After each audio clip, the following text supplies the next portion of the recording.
Bismillahirrahmanirrahim. Paslun ari ieu hiji pasal. Wa min syurutis sholati sareng eta tina sapalihna pirang-pirang syarat salat. At-thaharatu ari suci minal hadasil akbari tina hadas gede. Wa huwa sareng ari ieu hadasil akbar hadas gede. Al-ghuslu eta adus.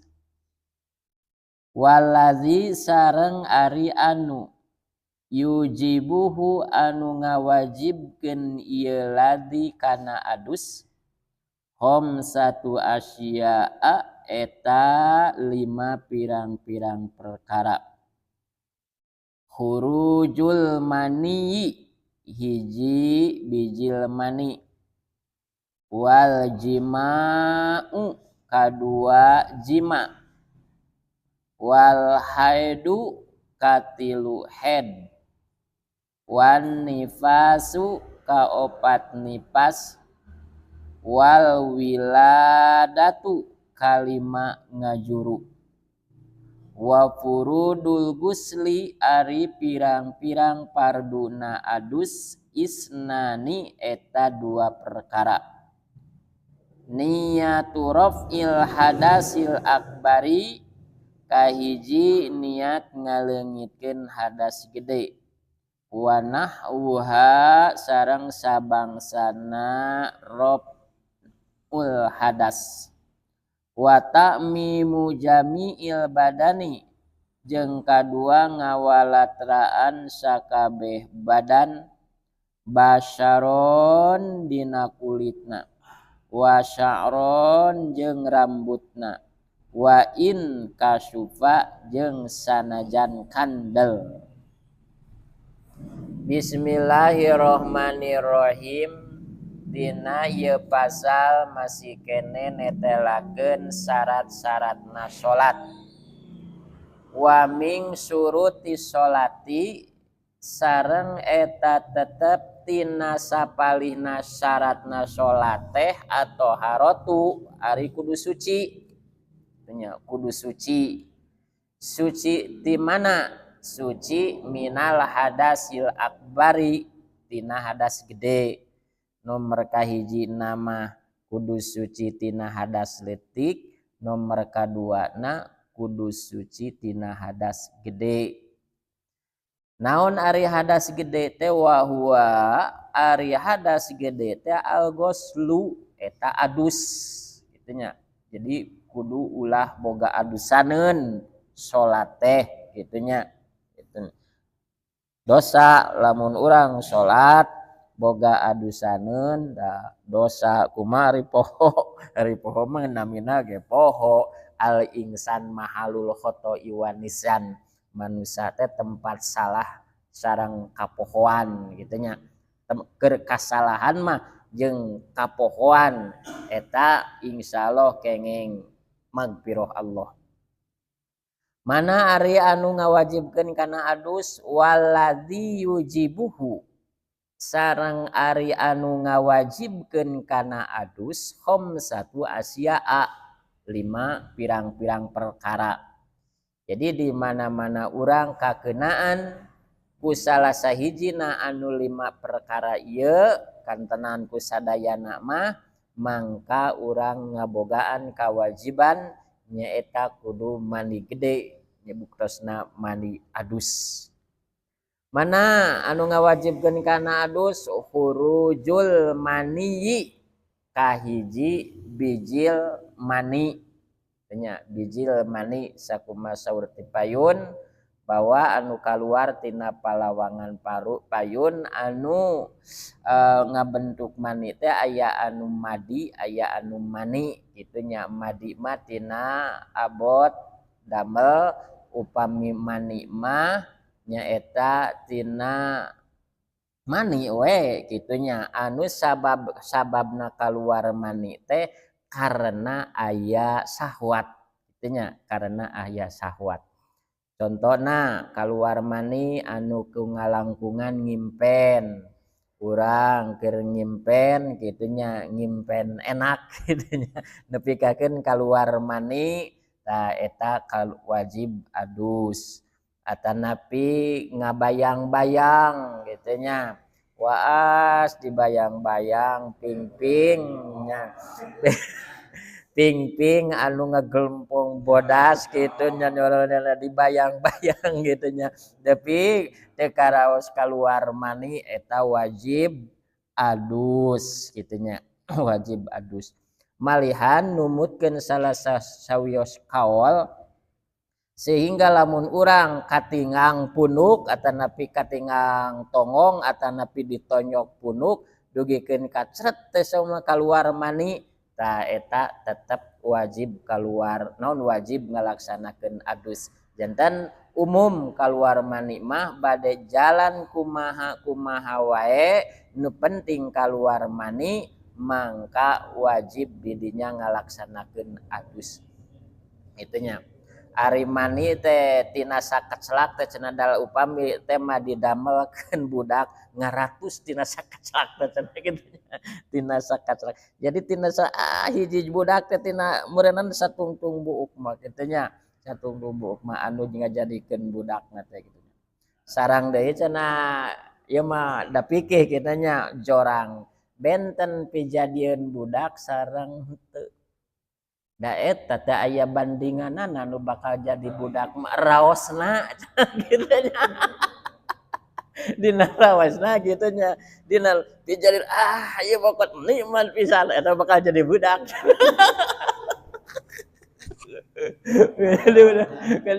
beda cenah dina catreng catreng gitu nya gitu nya itu raosna teh nya beh dia nama ari ya eta teh da urang teh ibadah kitu nya ibadah ngaluarkeun mani tekan mentak hararampang hararampang batak urang teh kudu diteangan anu disebut catreng kitu nya naon catreng teh bucat bareng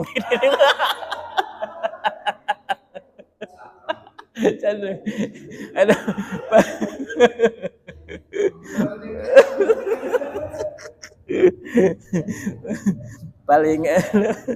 paling enak cenanya catreng kena istri adu belajar apa mungkin adu belajar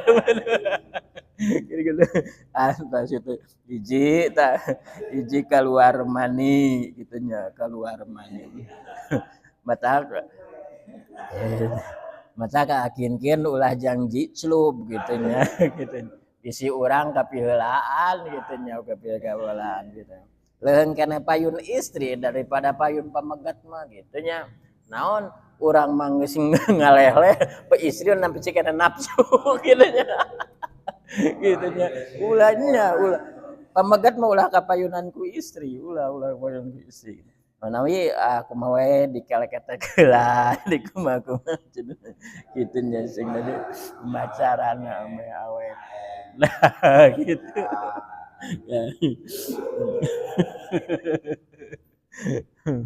urujul mani keluar mani wal jima'u nomor kadua nu ngawajibkeun kana adus teh jima nya eta idkhulud dzakar ila farji gitunya jima eta di mana-mana urang ngasupkeun hasapa dina sapinah mah kitu nya ngasupkeun hasapah kana farji berarti lamun ngahasupkeun hasapah mah ukurna teh kana semet helm berarti upami semet helm geus nyecep gitu wajib laksanakeun adus gitunya aya dakar mah nyaeta nu panjangna sabenerna aya cacak semet helm nangis wajib adus komo lamun geus nepi kana dakarna gitunya dakarna wajib adus gitunya jadi ukuranana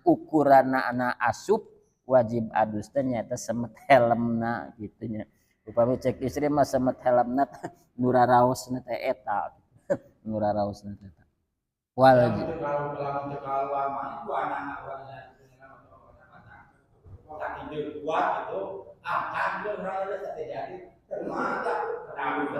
wajib adus wajib adus nanti lain ku keluar mani eta mah ku asupna asapah karena parji gitunya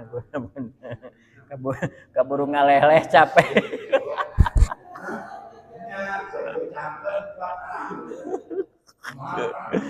sampai angges wajib eta mah wajib adusna lain karena keluar mani gitunya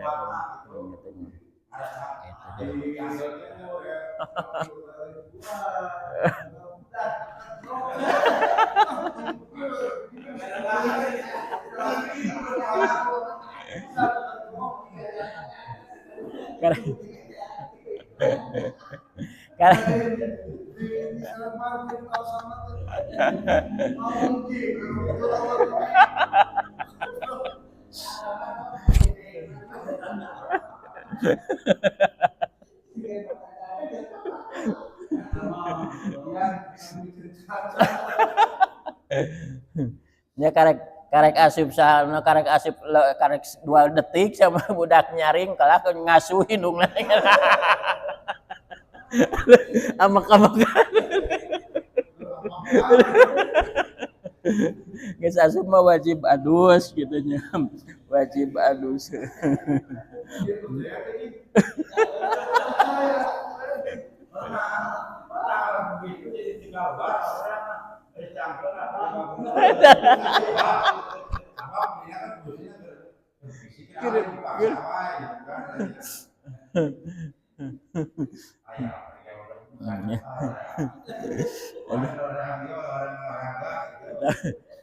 tak keur numpang aya lini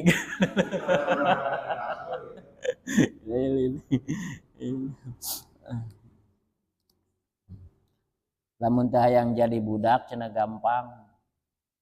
naik ti belah katuhu naik na teh ti belah katuhu turun ke belah kenca di tengah ulah eureun malah jadi budak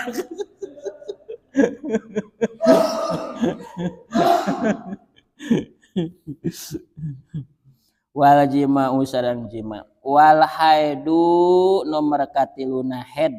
headnya eta adamul kharij min farjil mar'ah keluar getih tina parjina istri anu eta istrina ti waktu sehat dina nalika sehat ieu mah panginan padambalan istri mah dina sasih teh nyaeta sok kakeunaan ku head anu paling sakedap sadinten sawengi galibna genep dinten atau nepi 7 dinten upami seueur-seueurna 15 dinten upami tos ngalangkungan 15 dinten masih keneh wae kaluar getih mangka adus kaluar keneh bagi mangga wae dianggo we kitu tos kaluar ngan kalau keluar pauru keluar bolokot getih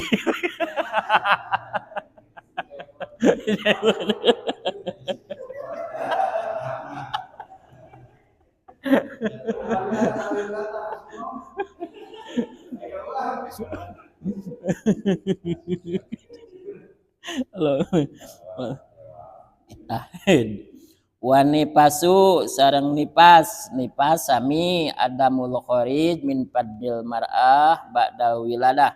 nyaeta kaluarna getih ti istri dina sabada ngajuru paling sakedap sagejrotan dina galibna 40 dinten 40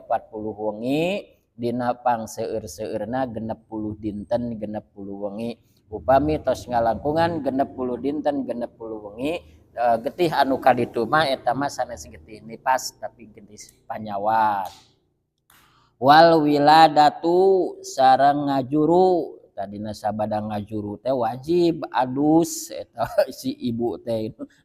wayahna nyeri-nyeri oge pulang ngajuru nyeri gitu nya kitunya jika dia adus eta ngajadikeun kawajiban da moal salat sok sanaos henteu salat oge itu wajib Wa furudul gusli ari pirang-pirang parduna adus kumaha cenah tata carana adus. Parduna adus isnani eta aya dua teu seueur niatu rafil hadasil akbari hiji ngaleungitkeun hadas gede nawai turab al hadasil akbari anjamiil badani fardol lillahi ta'ala brus atan pipame disyuk kitu nya gitu wa nahwuha wa tamimu jamiil badani sareng ngawalatraan sakabeh badan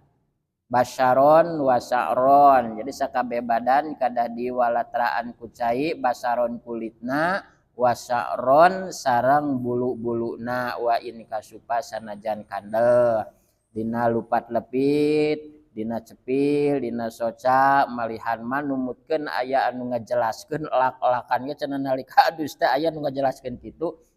kedah